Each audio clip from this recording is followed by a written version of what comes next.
किसानों ने तेज किया है आंदोलन। अब 16 दिसंबर को पंजाब छोड़कर मुल्क भर में ट्रैक्टर मार्च का ऐलान किया गया है। किसानों के जरिए 18 दिसंबर को पंजाब में 3 घंटे रेल रोकने का भी अलर्ट किया गया है।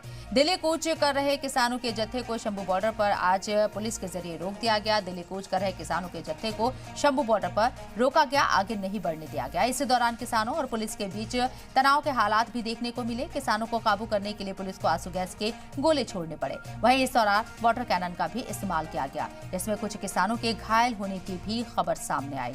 इसके बाद किसान वापस चले गए और इसी बीच किसान नेता सरवन सिंह पंठेर ने मुल्क भर में ट्रैक्टर मार्च करने का ऐलान किया है। उन्होंने कहा है कि 16 दिसंबर को पंजाब को छोड़कर देश के बाकी रियासतों में ट्रैक्टर मार्च होगा और इसके बाद 18 दिसंबर 12 बजे से लेकर 3 बजे तक पंजाब में हर जगह पर पूरी तरह रेलों को जाम किया जाएगा।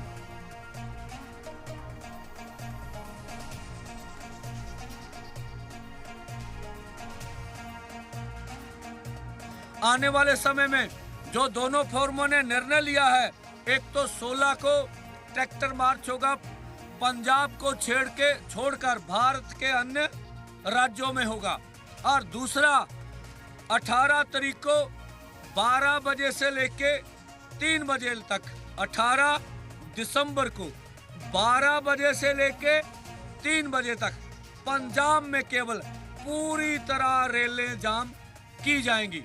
और हम पंजाब के पूरे किसान, मजदूर, नौजवान 3 करोड़ पंजाबियों, आपको ये चैलेंज है, कोई भी पंजाब का कोना नहीं छूटना चाहिए जहां रेले जाम नहीं होनी चाहिए।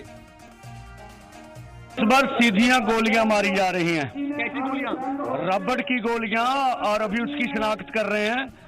और जगीर सिंह जो बीकेजू बहराम के हैं, गंभीर जख्मी हुए हैं। और इस बार शेलिंग भी ज्यादा जोर से की जा रही है और पानी मारा गया केमिकल वाला, और पानी प्रेस के ऊपर भी मारा गया है।